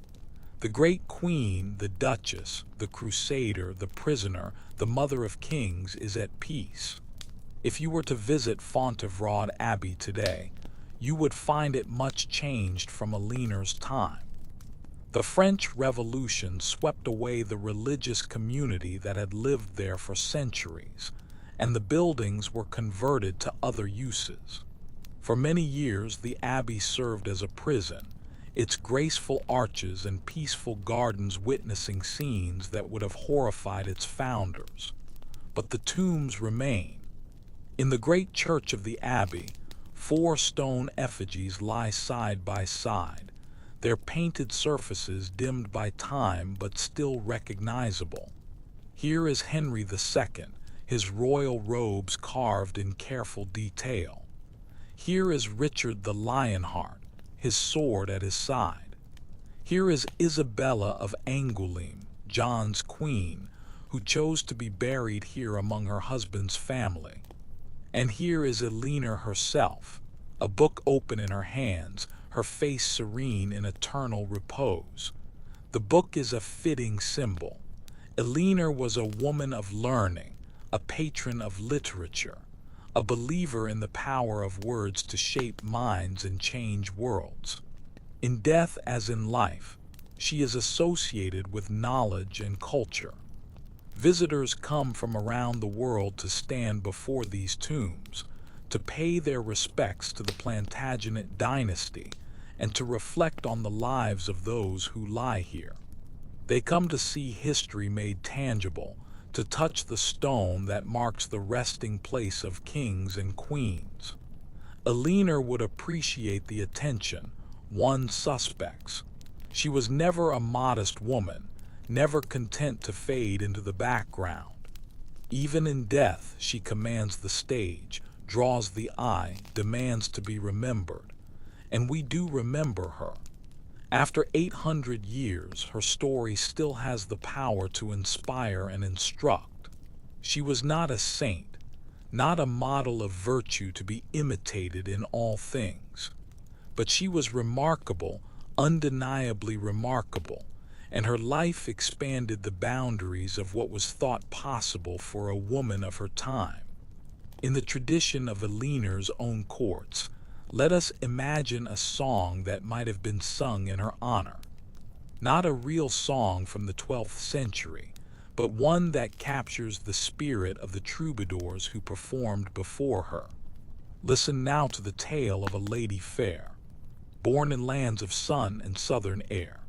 Aquitaine her home, her heart her right, Eleanor who shone with wisdom's light. 2 crowns she wore, 2 kingdoms knew her name. From Paris north to England's windswept plain, through desert sands and mountain passes cold, her story echoes down through ages old. She rode to war, she rode to love. She looked to earth and stars above. She built an empire vast and strong, and filled her courts with dance and song. Though prison walls once held her fast, her spirit was too great to last. In chains and darkness, grief and woe, the flame within refused to go. At 80 years she still held sway, advising kings, keeping foes at bay, until at last she laid her down, exchanging earthly for eternal crown. Now listen well, all ye who hear, the lesson of Eleanor most dear, that life is brief but spirit bright, can shine across the darkest night. So rest in peace, most noble queen, the greatest lady ever seen. Your memory shall never fade, in song and story evermore displayed. Time flows on, carrying all things with it. The centuries that followed Eleanor's death brought changes that she could never have imagined. Her descendants continued to shape European history. The Plantagenet dynasty ruled England for more than 300 years after her death, producing some of the nation's most famous monarchs. Edward I, her great-grandson, conquered Wales and attempted to subdue Scotland. Edward III claimed the throne of France, beginning the long conflict known as the 100 Years' War. Richard III died at Bosworth Field, bringing the dynasty to its dramatic end. The lands that Eleanor had ruled passed through many hands. Aquitaine remained English for a time, then fell to France, changing the political map of Europe. England itself was transformed by successive waves of invasion, revolution, and reform. The feudal world that Eleanor knew gave way to nation-states, parliamentary governments, and eventually to the modern democracies of today. The culture that Eleanor patronized evolved as well. The troubadour tradition faded, replaced by new forms of poetry and music. The stories of King Arthur continued to be told, though they changed with each retelling, adapting to the values and concerns of successive ages. The ideals of courtly love were absorbed into broader traditions of romantic literature, leaving traces in everything from Shakespeare's sonnets to modern romance novels. Through all these changes, Eleanor's memory persisted. She became a figure of legend, her life embellished and sometimes distorted by later storytellers. She was portrayed as a villainess in some accounts, a heroine in others, a romantic figure, a political schemer, a devoted mother, a faithless wife. Each age created its own Eleanor, shaped by its own concerns and assumptions. In the 19th century, she was rediscovered by historians who began to piece together a more accurate picture of her life. The romantic image of the Queen gave way to a more complex portrait, a woman of intelligence and ambition who navigated a male-dominated world with remarkable skill. This scholarly rehabilitation continues to this day, as new research sheds light on aspects of her life that were previously obscure. The 20th and 21st centuries have brought new waves of interest in Eleanor. She has been the subject of novels, plays, films, and television series. Katharine Hepburn portrayed her in the movie adaptation of The Lion in Winter, winning an Academy Award for her performance. The musical and dramatic possibilities of her life have proven irresistible to artists of all kinds. And so Eleanor lives on, not as a flesh and blood woman, but as a cultural icon, a symbol of female power and resilience that resonates across the centuries. Her story continues to be told because it continues to matter, because it speaks to concerns that transcend the specific circumstances of her time. At the end of all our journeying through Eleanor's life, what remains? What can we take with us from this long meditation on a woman who lived so long ago? Perhaps we take away a sense of perspective. Eleanor's problems were different from ours, but they were just as real and just as pressing to her. The concerns that consume our attention today will seem equally distant to those who come after us. This is not cause for despair, but for humility. We are part of a long story that began before us and will continue after we are gone. Perhaps we take away an appreciation for the complexity of human lives. Eleanor was neither wholly good nor wholly bad, neither a saint nor a villain. She was a person, with all the contradictions and complications that implies. She loved and she hated, she built and she destroyed. She achieved great things and she caused great harm. Her life resists simple judgments. Perhaps we take away a reminder of what is possible. Eleanor did not accept the limitations placed upon her. She refused to be what others wanted her to be, insisted on defining herself on her own terms. This is not easy, and she paid a price for it. But she also achieved more than anyone expected, and her example has inspired generations of people to push against the boundaries of their own lives. Perhaps we take away an understanding of how culture shapes us and how we shape culture in return. Eleanor was formed by the world she was born into, but she also helped create a new world through her patronage of the arts. The songs and stories she encouraged have outlasted the castles and empires she helped build. Culture endures when stone crumbles, and perhaps, most simply, we take away a story. Human beings are creatures of story. We make sense of our lives through narrative, and we learn about others by hearing their stories. Eleanor's story is one worth telling, worth hearing, worth remembering. It connects us to a past that might otherwise seem impossibly remote and reminds us that the people who lived then were as real as we are now. The hour grows late and our tale draws to a close. Let the words drift gently now, like leaves falling on still water, like the last notes of a song fading into silence. Eleanor of Aquitaine sleeps in her tomb at Fontevraud. Stone covers her bones, and 8 centuries of time lie heavy on her memory. But in our minds she stirs, she rises, she speaks. She tells us of a life fully lived, of challenges met and sometimes overcome, of love and loss and the stubborn refusal to surrender. Sleep now, she whispers across the ages. Sleep and dream of sunny vineyards and ancient castles, of troubadours singing in torchlit halls, of ships crossing wine-dark seas to distant shores. Dream of crowns and thrones and the weight of power, of children growing tall and strong, of enemies conquered and friends cherished. Dream of resilience, of getting up again when you have been knocked down, of facing the morning no matter how dark the night has been. Dream of learning, of books and teachers and the endless adventure of understanding.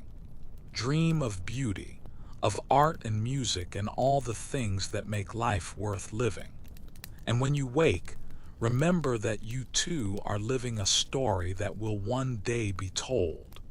You too are making choices that will shape the future, leaving marks on the world that will outlast you. You too are part of the great tapestry of human experience that stretches back to the beginning of time and forward to horizons we cannot see. Eleanor knows this. She knew it in her bones, even if she could not have put it into words. She lived as if her life mattered because it did, and yours does too. So close your eyes now. Let the day's cares fall away and drift toward the gentle shores of sleep.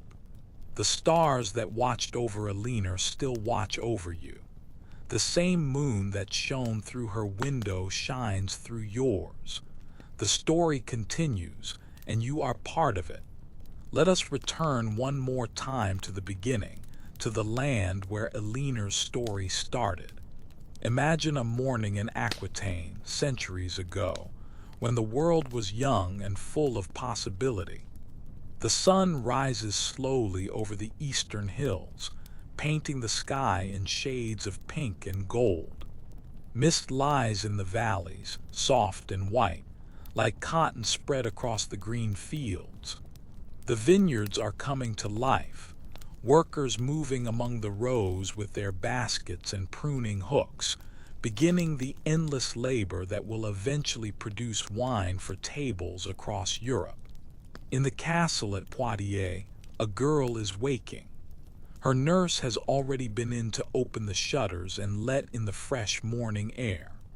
The sounds of the household beginning its day drift up from the courtyard below, the clatter of hooves on cobblestones, the voices of servants calling to one another, the distant barking of dogs. The girl stretches and yawns, reluctant to leave the warmth of her bed. But today there are lessons to attend, duties to perform, a life waiting to be lived. She throws back the covers and swings her feet to the floor. Outside her window, the world is full of possibility. She does not know yet what lies ahead, the two crowns, the long journeys, the loves and losses and triumphs and defeats. She knows only that the day is beginning and that she is ready to meet it. In Aquitaine, as everywhere in the medieval world, life moved to the rhythm of the seasons. Let us trace that rhythm now, feeling the pulse of time as Eleanor might have felt it in her childhood home. Spring came slowly to the south of France, announced by the first tentative blooms on the almond trees and the return of birds from their winter migrations. The farmers prepared their fields for planting, turning the dark soil with wooden plows pulled by patient oxen. In the castle gardens, the herbs that would be used for medicine and cooking began to put forth new growth, their fragrant leaves promising a summer of plenty. Spring was also the season of birth. Lambs appeared in the meadows, wobbly on their new legs, watched over by shepherds who had tended the flocks through the cold months. In the castle itself, there might be new babies as well, the children of servants and nobles alike, welcomed into a world that offered no guarantees of survival but plenty of hope. Summer brought warmth and abundance. The days stretched long and golden, filled with work in the fields and leisure in the shade. The grapevines grew heavy with fruit, their leaves creating cool canopies that offered respite from the sun. Troubadours traveled from court to court, taking advantage of the good weather to perform their songs and collect their fees. Summer was the season for festivals and fairs, for tournaments and celebrations. The great feast of St. John fell in late June, marked by bonfires that burned through the short nights, and by dancing and music that lasted until dawn.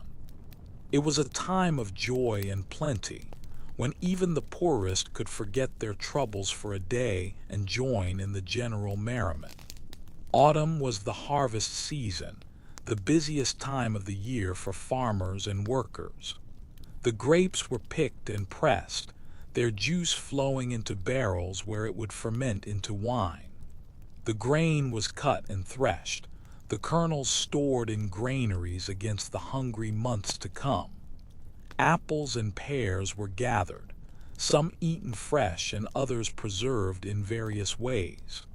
Autumn also brought the hunting season, when the nobles rode out into the forests with their hawks and hounds.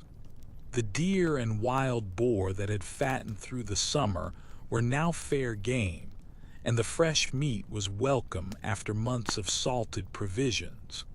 Eleanor learned to ride and hunt as a girl, developing skills that would serve her well on the long journey to the Holy Land.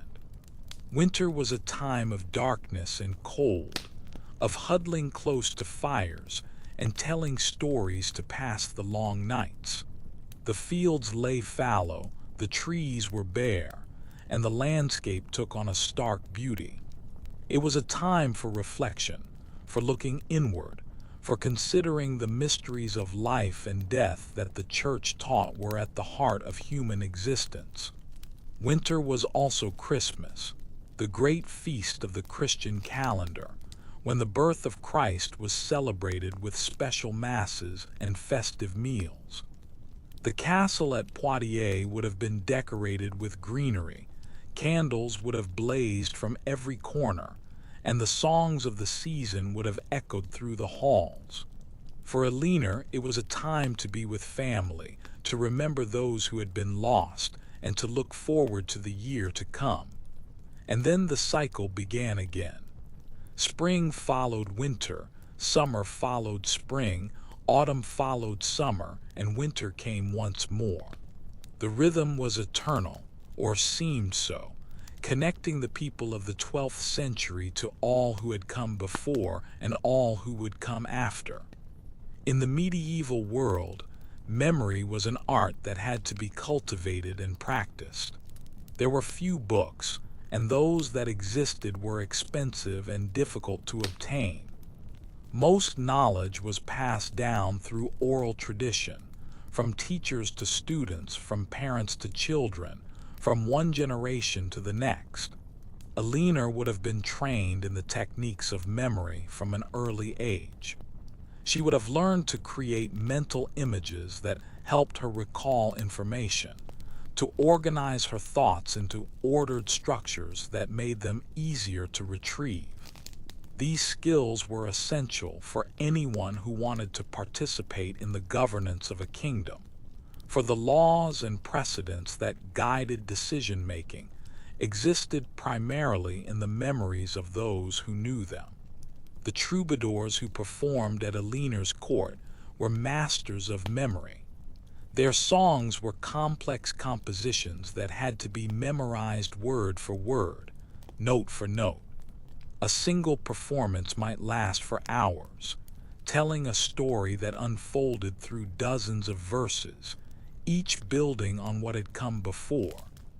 The ability to hold all of this in the mind, to produce it on demand without hesitation or error, was a skill that took years to develop.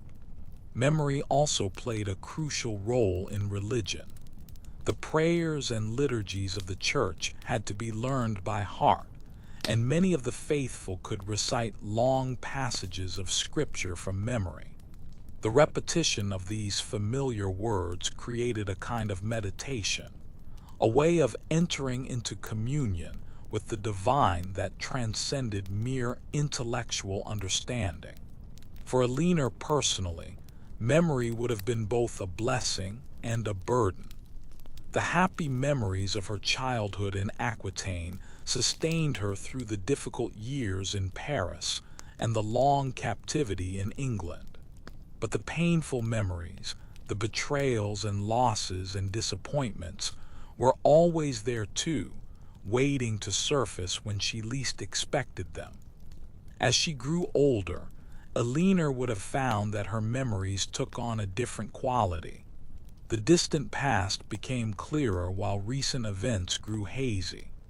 The face of her father, dead more than 60 years, might appear before her with perfect clarity, while the details of a conversation from last week slipped away like water through fingers. This is the nature of memory, perhaps. It preserves what it chooses to preserve, according to laws we do not fully understand. We cannot control what we remember, only accept it, cherish it, and try to make sense of it as best we can. The concept of courtly love that flourished in Eleanor's courts was expressed through a specialized vocabulary that modern readers may find strange. Let us explore this language now, feeling our way into a mode of thought that shaped medieval culture in profound ways. The troubadours spoke of fin amour, which translates roughly as refined or perfect love. This was love elevated to an art form, love that ennobled both the lover and the beloved. It was not the practical love of marriage, which was concerned with property and children and political alliance.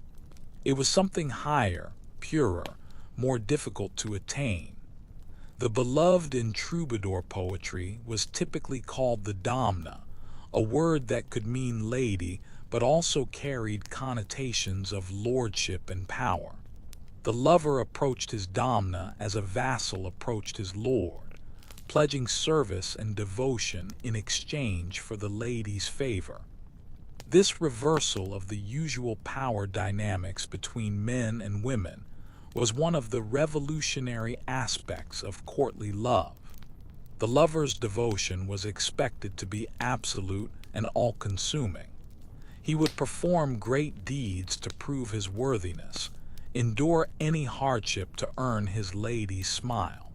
His love made him better than he had been before, inspiring him to virtue and courage that he would not have achieved on his own. In this sense, love was a transformative force, a kind of secular salvation that offered meaning and purpose to those who experienced it. But courtly love was also marked by suffering. The lover was perpetually unsatisfied, yearning for a fulfillment that remained just out of reach. The lady might be married to another, or too high in station to be approached, or simply unwilling to reciprocate. The pain of unrequited love was considered noble, a sign of the depth and sincerity of the lover's feelings. This emphasis on suffering and unfulfillment has troubled modern readers, who sometimes see courtly love as a form of masochism or self-indulgence. But the troubadours might respond that they were simply being honest about the nature of desire. Love, they would say, is never fully satisfied. There is always something more we want, something more we feel. The pain of longing is inseparable from the joy of loving. Eleanor would have understood this language intimately. She had grown up with it, had heard countless songs celebrating the pleasures and pains of fin amour. She had experienced both the joy and the suffering in her own life, had loved and lost and loved again. The vocabulary of courtly love gave her a way to make sense of her experiences, to place them within a larger framework of meaning. We cannot understand Eleanor's world without understanding the role that religious faith played in medieval life. The church was not simply one institution among many. It was the framework within which all other institutions existed, the lens through which people understood themselves and their place in the universe. Eleanor was raised as a Christian, baptized in infancy, instructed in the teachings of the church from her earliest years. She attended Mass regularly, observed the fasts and feasts of the liturgical calendar, and sought absolution for her sins from priests who held the power to bind and loose on earth as in heaven. But what did she actually believe? This is a question that historians cannot definitively answer. We know what she did, but we cannot see into her heart. We can only speculate, based on the evidence available, about the inner life of faith that shaped her actions. There are reasons to think that Eleanor's faith was genuine and deeply felt. She went on crusade, a journey that required enormous sacrifice and exposed her to mortal danger. She founded monasteries and supported charitable institutions throughout her life. In her final years, she took the veil and became a nun, dedicating herself to prayer and contemplation. But there are also reasons for caution. Medieval people often did things for religious reasons that also served their worldly interests. Eleanor's support for the church brought her political allies and spiritual insurance against the flames of hell.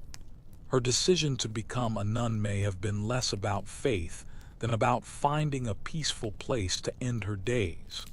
We cannot know for certain. What we can say is that faith was part of the air that Eleanor breathed, as natural and necessary as food and water.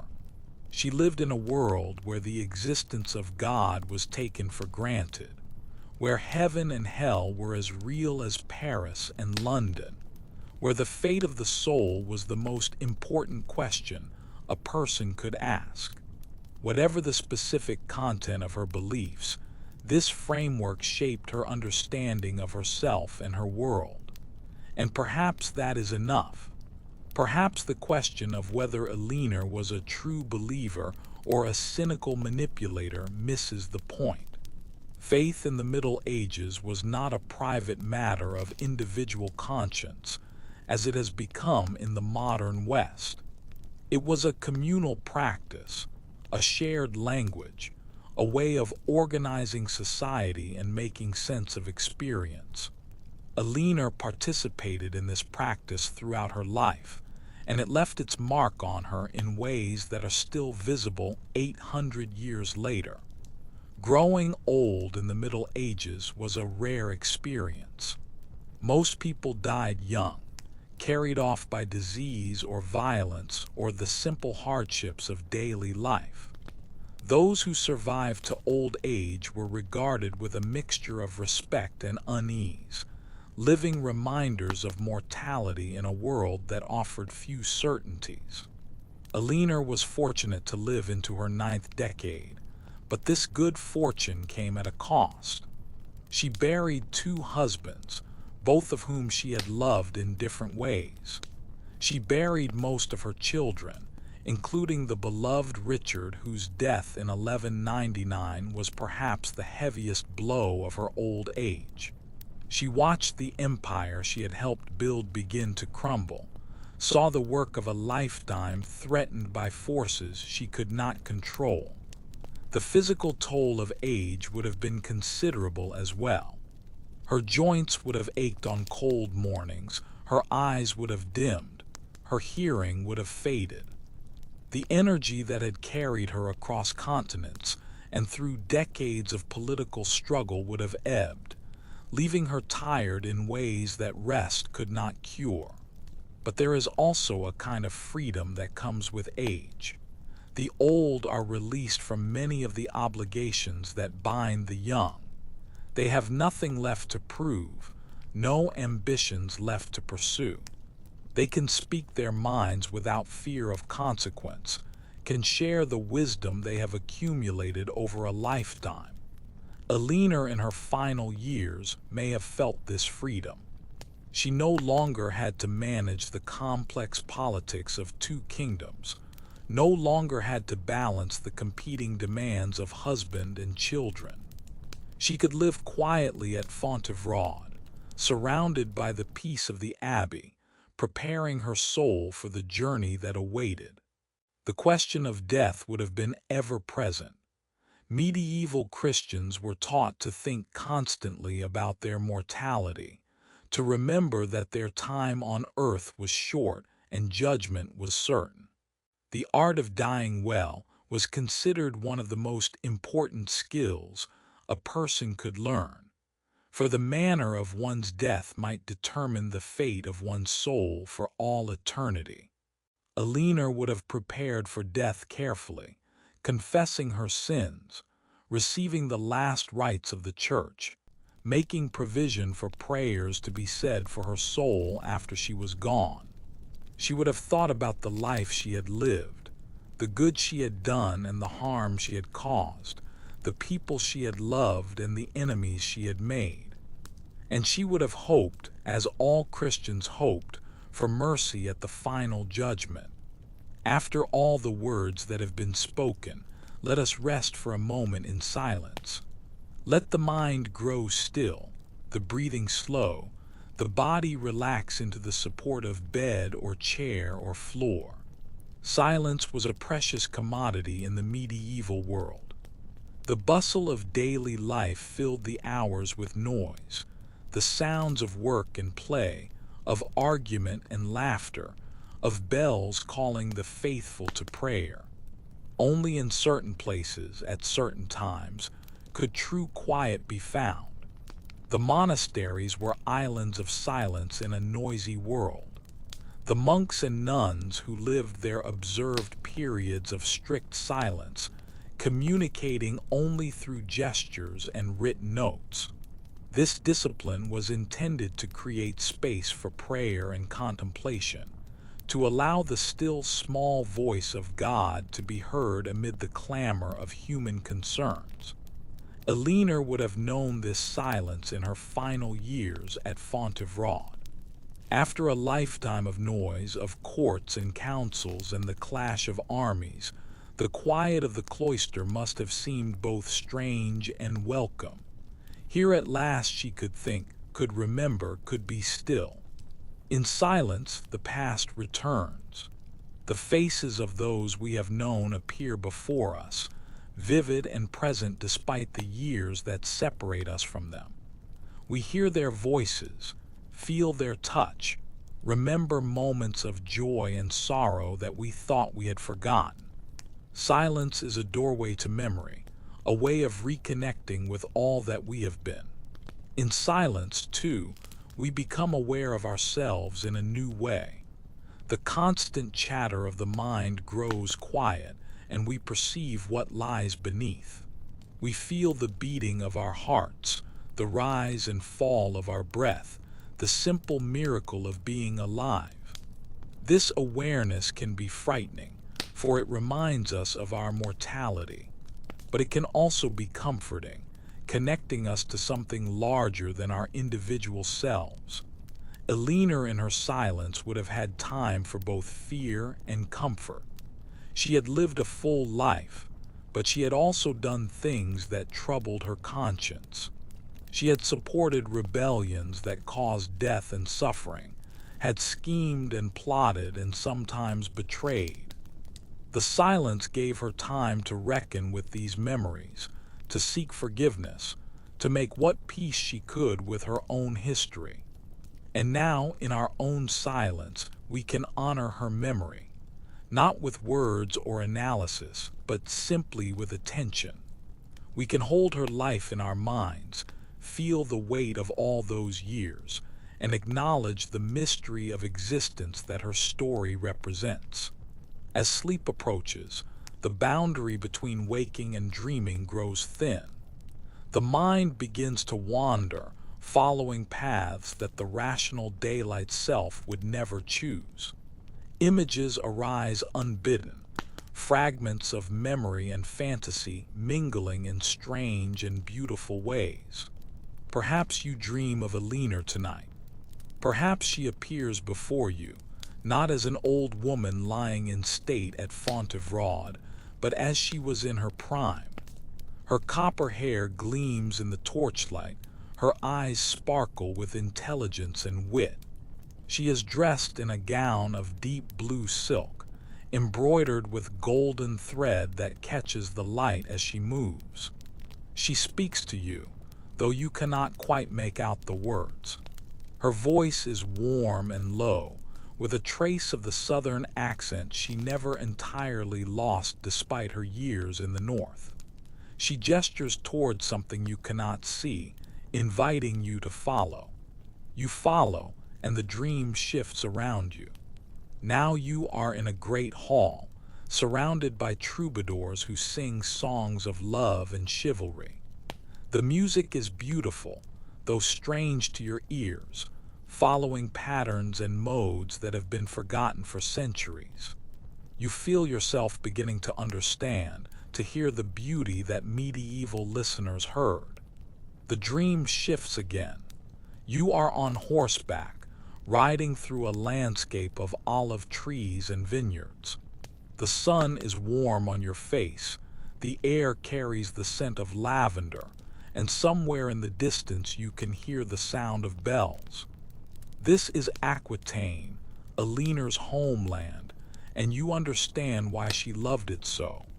Another shift, and you are in a small chamber, watching an old woman pray. Her lips move silently, her hands are clasped before her, and there is peace on her face. You know without being told that this is Eleanor at the end, making her final preparations for the journey that awaits.